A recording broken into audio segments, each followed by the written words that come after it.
Dawn broke over the Sicilian olive groves on June 8, 1943, as Hauptmann Klaus Richter peered through the commander's hatch of his Tiger tank. The morning mist clung to the ancient trees like ghostly fingers, slowly retreating before the Mediterranean sun. His radio crackled with the confident banter of his crew and the 4 other Tigers in his column. They were hunting Americans. The previous night, Richter had written in his diary with the certainty of a man who had conquered France, crushed Poland, and survived Russia. The Americans have nothing that can touch our armor. Their 37mm guns might as well be throwing pebbles at castle walls. The column advanced in textbook formation, engines growling with mechanical superiority. Then, from an olive grove barely 60 meters away, came a sound Richter had never heard before. A distinctive whoosh, like a demon's whisper. The Tiger to his left erupted in flame, a perfect hole punched through its side armor. Impossible. The radio exploded with confusion, then another whoosh, another kill. In 30 seconds, Richter would later write from an Allied prison camp, everything we believed about our superiority vanished in smoke and flame. The Americans had brought something new to this ancient island, something that would change everything. The German Wehrmacht had built its reputation on a simple truth. Their tanks were unstoppable. Since 1939, panzer divisions had shattered every defensive line from Warsaw to Paris, from Belgrade to Tobruk. The numbers told a story of absolute dominance. In France, German armor achieved kill ratios of 12-1. In the early desert campaigns, Rommel's Afrika Korps destroyed 5 Allied tanks for every panzer lost. Tank crew survival rates exceeded 90%. By 1943, the Tiger I represented the apex of this superiority. Its frontal armor measured 100 millimeters thick, impenetrable to standard Allied anti-tank weapons. The American 37mm gun, the backbone of U.S. anti-tank defense, could only penetrate 40 millimeters at point-blank range. German crews had a dismissive nickname for these weapons, Turklopfer, door knockers. They made noise, nothing more. General Heinz Guderian, the architect of Blitzkrieg, had assessed American forces in 1942 with barely concealed disdain. The Americans are production line soldiers with production line weapons. They understand quantity, not quality. Their tanks are tall, poorly armored, and burn easily. Their anti-tank doctrine remains stuck in 1918. Afrika Korps' intelligence reports were even more dismissive. One captured document from Tunisia noted, American equipment breaks down in desert conditions. Their soldiers rely too heavily on comfort and supplies. They have no answer to concentrated armor. German propaganda films delighted in showing captured American equipment, emphasizing crude welding and inferior steel quality. This wasn't mere arrogance, it was doctrine. The penetration tables, the armor specifications, the combat statistics all pointed to one conclusion. American anti-tank weapons posed no serious threat to German armor. The Tiger was invincible, and its crews knew it. They were about to learn how dangerous certainty could be. The mystery began in the rocky hills near Kasserine Pass on November 23, 1942. Lieutenant Wilhelm Knecht was leading a reconnaissance patrol of 6 half-tracks through a narrow ravine when his world changed. The Americans they were pursuing had vanished into the rough terrain, or so it seemed. We were confident, perhaps too confident, Knecht wrote to his wife 3 days later. The Americans had been retreating for hours. Then from behind rocks no bigger than a man could hide behind came these strange sounds, like fireworks launching. In seconds they destroyed 3 of our half-tracks from 100 meters away. Not damaged, destroyed. The armor simply opened up. The survivors reported something impossible. Small teams of 2 or 3. American soldiers carrying what looked like metal tubes had punched through armor that should have stopped anything short of a field gun. Initial German reports classified the incidents as mine strikes or demolition charges. It was the only explanation that made sense. Private First Class James Morrison of the 1st Infantry Division remembered that day differently. We'd been training with this new rocket gun for just 2 weeks. Nobody really believed it would work against German armor. When that first half-track exploded, I think we were as surprised as they were. My loader, Tommy, just kept saying, "Did you see that? Did you see that?" We got 2 more before they pulled back. German intelligence officers struggled to explain the attacks. Hauptmann Ernst Müller, analyzing fragments recovered from destroyed vehicles, wrote in his report, The penetration pattern suggests a shaped explosive charge, but we found no evidence of placed explosives. Witnesses insist the attacks came from infantry positions at distance. This should not be possible with man-portable weapons. By December, Wehrmacht command could no longer ignore the pattern. Across Tunisia, isolated reports trickled in. Small American units destroying armored vehicles with an unidentified weapon. Each report seemed impossible, yet the burned-out wrecks were undeniable. Something had changed in the arithmetic of warfare, and the Germans were the last to understand what it was. By the Sicily invasion, denial was no longer possible. The numbers painted a terrifying picture for German armored forces. In Tunisia, the Wehrmacht had lost an average of 12 armored vehicles per month to unknown infantry weapons. In Sicily's first 2 weeks alone, that number reached 47. The kill distances defied belief. American infantry were destroying tanks at ranges up to 300 meters. Feldwebel Otto Hartmann's after-action report from July 12, 1943, captured the growing panic. My Panzer IV was struck from a position we had cleared twice. 2 infantrymen hiding in rubble no larger than a dining table destroyed a 25-ton tank. The penetration was clean, a perfect hole through 50 mm of side armor. My gunner was killed instantly by spalling. This is not warfare as we know it. The breakthrough came when Wehrmacht intelligence finally captured intact American training manuals. The revelation was stunning. The M1 rocket launcher, nicknamed the Bazooka, weighed just 13 pounds. A traditional German Pak-40 anti-tank gun weighed over 200 pounds and required a 6-man crew. The Americans had given every infantry squad the power of an anti-tank battery. The physics were elegantly simple yet revolutionary. Unlike kinetic penetrators that relied on velocity and mass, the Bazooka's M6 rocket used a shaped charge warhead. Upon impact, the explosive formed a jet of superheated gas and molten metal that could pierce armor like a blowtorch through butter. Traditional armor thickness meant nothing against this new principle. Staff Sergeant Anthony Rizzo of the 3rd Infantry Division remembered the transformation. Before the Bazooka, tanks were like sharks and we were swimmers. After, we became the hunters. 2 guys with a stovepipe could stop a whole panzer platoon. We'd hit them from basements, rooftops, anywhere. They never knew where the next rocket would come from. German field hospitals reported a new type of casualty: tank crewmen with massive internal injuries from spalling. The deadly spray of metal fragments created when shaped charges penetrated armor. Dr. Heinrich Vogel noted, "We are seeing injuries we've never encountered. Men seemingly untouched outside are dying from internal trauma. The armor that protects them has become their enemy." By August 1943, Wehrmacht intelligence issued an urgent bulletin. The American rocket launcher represents a fundamental shift in anti-tank warfare. Every enemy infantryman must now be considered a potential tank killer. Traditional armor tactics are obsolete. The monthly statistics were undeniable. German tank losses to infantry weapons had increased by 400%. And crew survival rates plummeted from 90 to 60%. The age of armor invincibility was ending, one rocket at a time. The Bazooka's genesis was almost accidental. In early 1942, Edward Uhl was developing a shaped charge grenade at Aberdeen Proving Ground when he faced a simple problem: how to deliver it accurately beyond throwing range. Colonel Leslie Skinner had been experimenting with rocket propulsion for aircraft weapons. Over lunch, they sketched a solution on a napkin: a steel tube that could launch Uhl's warhead using Skinner's rockets.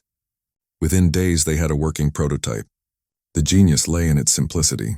Unlike recoilless rifles that required complex breech mechanisms and heavy construction to handle backblast, the Bazooka was essentially a hollow tube with an electrical firing system. The rocket motor burned completely before leaving the tube, making it safe for the operator. Total weight 13 pounds. A soldier could carry it like a rifle and operate it with minimal training. The M6 heat warhead was the real revolution. Weighing just 3.5 pounds, it could penetrate 4 inches of armor at any range. The rocket's velocity was irrelevant to penetration. The shaped charge created a plasma jet traveling at 25,000 feet per second, 8 times faster than a rifle bullet. Against this, armor thickness was merely a matter of degree. Production statistics revealed American industrial might. From the first models in June 1942, factories produced 15,000 units by year's end. By 1943, production reached 2,000 per week. When the war ended, 476,000 bazookas had been manufactured at a unit cost of $20. A single Tiger tank cost 300,000 Reichsmarks, roughly $120,000. The mathematics of warfare had fundamentally changed. Training reflected this democratic weapon. A competent bazooka team could be trained in 2 days. Tank crews required months of instruction. The manual was 12 pages long, filled with simple diagrams. Lead your target like hunting ducks, it advised. Aim for the sides or rear. Squeeze, don't jerk the trigger. German technical evaluations revealed grudging admiration. One captured document noted, "The American rocket launcher represents ingenious simplicity. We have attempted similar weapons but focused on complexity and perfection. The Americans chose adequacy and mass production. In war they are correct." The Wehrmacht's response, the Panzerschreck, was essentially an enlarged copy firing an 88mm rocket, but it arrived too late and in insufficient numbers. German tactical manuals underwent emergency revisions. "Unsupported armor operations are forbidden," read one urgent update. "Infantry armed with rocket launchers can engage tanks at 300 meters. Assume all enemy infantry positions are potentially lethal to armor." The bazooka had democratized tank killing. For $20 and 2 days training, America had turned every infantry squad into an anti-tank unit. The age of armored supremacy hadn't ended, it had simply become affordable to challenge. Feldwebel. Hans Müller had been invincible until September 9, 1943. His letters home from North Africa read like hunting stories. "Today we caught 3 Shermans crossing open ground. The Americans call them tanks. We call them targets." He commanded a Tiger in the 16th Panzer Division, and in 18 months of combat, nothing had penetrated his armor. Near Salerno, that changed in seconds. 2 American soldiers hiding in a bombed-out farmhouse put a rocket through his Tiger's side armor. Müller remembered the sound, like God knocking on a door. His loader and gunner died instantly. Bleeding and dazed, Müller crawled from his burning tank into American captivity. In the POW camp, he met his captors, boys from Iowa who showed him photos of the bazooka. "I couldn't believe something so small had destroyed my Tiger," he wrote. These farm boys had killed the best tank in the world with a pipe. By war's end, Müller's letters home had changed. "The Americans are not what we thought. They find simple solutions to complex problems. There is genius in this." Anthony Galante grew up in Brooklyn, the smallest kid on his block. When he joined the 36th Infantry Division, he couldn't lift the anti-tank gun during training. "They were going to make me a cook," he remembered. Then came the bazooka. Finally, something I could carry. They said it could kill tanks. I said, "Yeah, and I can fly." In Italy, Galante became a believer. His first Tiger kill came outside San Pietro, a perfect shot through the rear armor. By Rome, he had 3 confirmed Tigers and a reputation. They called me Tank Killer Galante, me the kid too small for the football team. The war's cruel arithmetic touched the Becker family twice. Klaus and Wilhelm, twins from Hamburg, commanded Panthers in different units. Klaus died in Normandy on June 28, 1944, when a bazooka team from the 82nd Airborne caught his tank in a sunken road. Wilhelm learned of his brother's death through a letter that included Klaus's final words. "Tell Wilhelm the Americans have changed everything." Wilhelm survived the war, haunted by his brother's death. In 1965, he founded a German-American Veterans Association. "My brother died because we underestimated American innovation," he said. "I live to ensure we never underestimate each other again." Tech Sergeant Roy Humphrey trained 8,000 soldiers to use the bazooka at Fort Benning. A former physics teacher, he revolutionized anti-tank tactics. "I taught them to think like hunters, not soldiers. Where would you hide to shoot a deer? Same principle for tanks." His innovations included the 2-man rushing technique and rooftop positioning that became standard doctrine. After the war, Humphrey joined Redstone Arsenal, helping develop the next generation of rocket weapons. "The bazooka taught us that technology could be simple and devastating," he reflected. "Every rocket we build today carries that lesson." These 4 men, enemies and allies, victims and victors, embodied the bazooka's human impact. A German tank ace humbled by a stovepipe, an undersized Italian-American who became a giant killer, twins separated by innovation's deadly edge, a teacher who turned farm boys into tank hunters. Their stories remind us that behind every technological revolution lie human beings, forever changed by progress's double-edged sword. Operation Overlord marked the moment when the bazooka transformed from weapon to doctrine. On D-Day itself, German commanders expected their armor reserves to drive the Allies back into the sea. Instead, they encountered a nightmare. Every hedgerow, every ruined building, every fold in the earth could hide a bazooka team. The battle for Carrington crystallized this new reality. On June 13, 1944, the 17th SS Panzer Grenadier Division launched a counterattack with 37 tanks and assault guns. They faced the 101st Airborne, lightly equipped paratroopers who should have been helpless against armor. Instead, the SS ran into a masterclass of bazooka tactics. Staff Sergeant Robert Cole positioned his bazooka teams in depth along the Carrington Causeway. We had guys in the ditches behind walls and second-story windows. The Germans came down that road like they owned it. They didn't own anything. In 4 hours, the paratroopers destroyed 17 German vehicles. The SS attack collapsed not from superior firepower, but from two-man teams with 13-pound tubes. The hedgerow country of Normandy became a tank crew's nightmare. Visibility limited to 50 meters, a bazooka team behind every hedge. Tank Commander Hauptmann Erich Zimmermann wrote, "We cannot advance without infantry clearing every meter." The men refused to button up. They would rather risk snipers than burn in a closed tank. I have veteran crews, men who fought in Russia, requesting transfer to infantry units.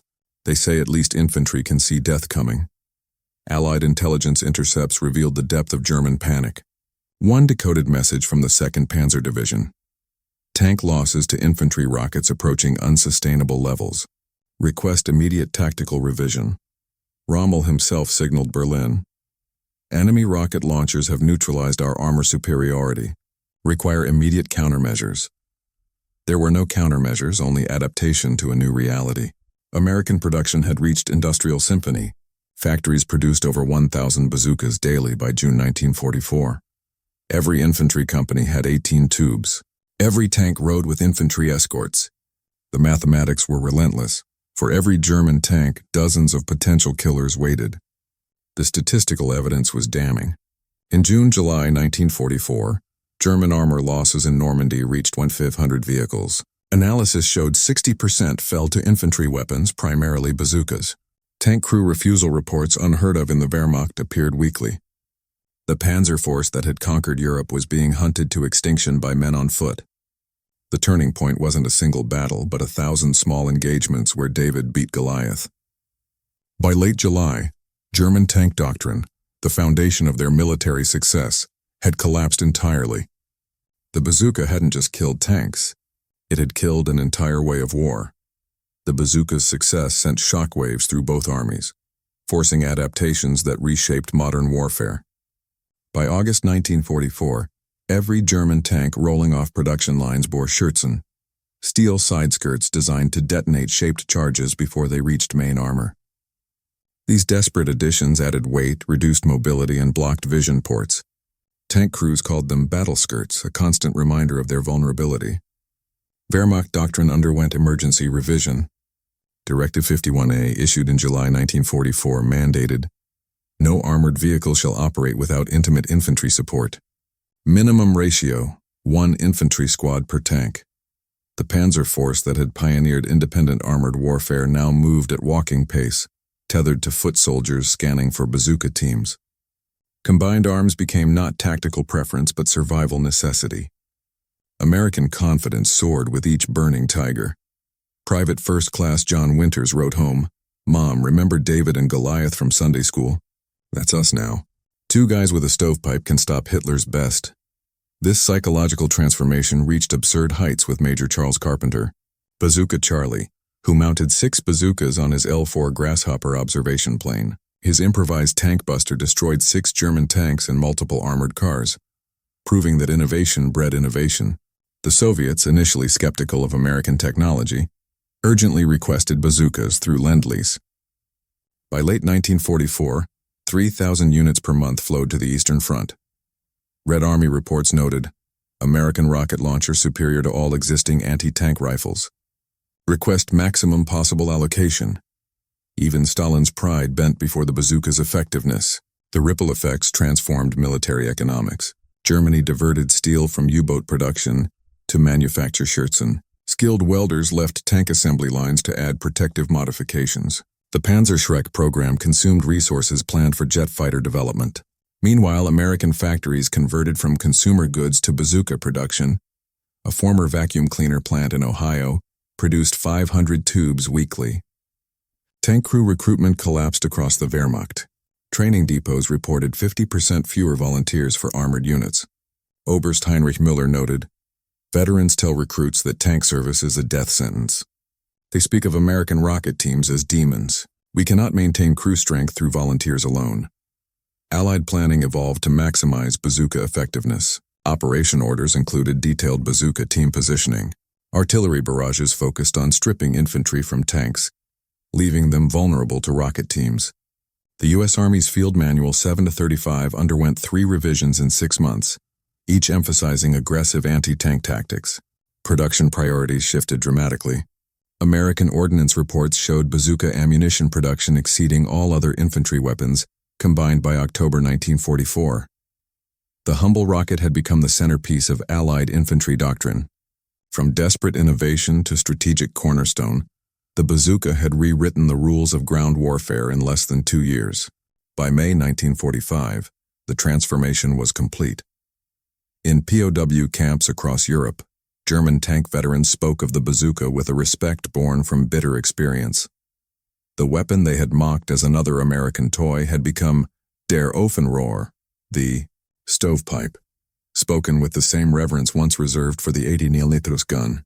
General Major Fritz Bayerlein, captured in the Ruhr pocket, told interrogators, "Your bazooka destroyed more than our tanks. It destroyed our conception of warfare." The first post-war reunions revealed the depth of this transformation. In 1953, former enemies met at a veterans gathering in Stuttgart. Oberst Hermann Balk, who had commanded the 11th Panzer Division, shook hands with former bazooka gunners from the 3rd Infantry Division. "You taught us humility," he said simply. "We thought technology meant complexity. You showed us it meant effectiveness." The 1960s brought fuller admissions. In a documentary interview, Heinz Guderian himself acknowledged, "The American bazooka represented innovative thinking we had dismissed as impossible. While we perfected existing weapons, they created new categories. This was their genius, seeing simplicity where we saw only complexity." Former tank aces spoke openly about their fear of infantry, a complete reversal from 1943's arrogance. Technology transfer flowed both ways. Major Wilhelm Bittrich, who had commanded Panthers in Normandy, joined NASA's Huntsville team in 1957. Working alongside American rocketeers, he contributed to propulsion systems that traced their lineage to the bazooka. The principles were identical, he noted: simple rocket propulsion, reliable ignition, portable design. Your bazooka taught lessons that reached the moon. The most poignant transformation came in 1965, when Hans Müller traveled to Brooklyn. Anthony Galante, the small Italian-American who had destroyed Müller's Tiger at Salerno, met him at the airport. The two veterans, former hunter and hunted, embraced. Over wine in Galante's backyard, they founded the German-American Tank Veterans Association. "We were enemies because of the times," Müller said at the founding ceremony. "Now we are brothers because we understand what we survived." By the 1970s, joint veteran associations flourished across both countries. German and American tank veterans shared stories, compared experiences, and marveled at how a 13-pound tube had changed everything. The weapon that had humbled the Wehrmacht became a bridge between former enemies. The evolution from mockery to respect to partnership embodied war's strangest truth. Yesterday's enemies often understand each other better than anyone else. The bazooka had killed thousands but ultimately brought together those who survived, united by respect for innovation, and the shared experience of warfare transformed. The bazooka's legacy extends far beyond World War II. It proved that $20 of American ingenuity could destroy $100,000 of German engineering, not through superior complexity, but through elegant simplicity. This David versus Goliath story resonates today as small drones challenge million-dollar tanks in Ukraine, echoing lessons learned in Sicily's olive groves. The weapon democratized warfare in ways still reverberating. Before 1942, killing tanks required specialized units with heavy equipment. The bazooka made every infantryman a potential tank killer, shifting power from the few to the many. Modern military doctrine, emphasizing distributed lethality and individual empowerment, traces directly to this transformation. The philosophical implications run deeper. German technological arrogance, the certainty that complexity equals superiority, blinds military planners still. The bazooka reminds us that innovation often means simplification, not sophistication. In desperate times, nations don't need perfect solutions, just effective ones. American industry understood this, producing good enough weapons in overwhelming numbers while Germans pursued mechanical perfection. Today's military faces similar disruptions. Cheap drones threaten expensive aircraft. Cyber weapons wielded by individuals challenge nation-states. The bazooka's lesson remains relevant. Assume no technological advantage is permanent, no superiority unassailable. Innovation flows toward simplicity and accessibility, always. Hauptmann Klaus Richter, whose tiger burned in those Sicilian olive groves, spent his final decades building bridges between former enemies. As president of the German-American Friendship Society of Munich, he often spoke to young officers. We believed our armor made us gods. The Americans taught us we were merely men. This humility, this recognition that someone in a garage might outthink your generals is wisdom worth more than any weapon. The bazooka killed tanks, but its greater victory was killing certainty. In warfare, as in life, the moment you believe yourself invincible is the moment a 13-pound tube appears in an olive grove, ready to teach humility's harsh lesson.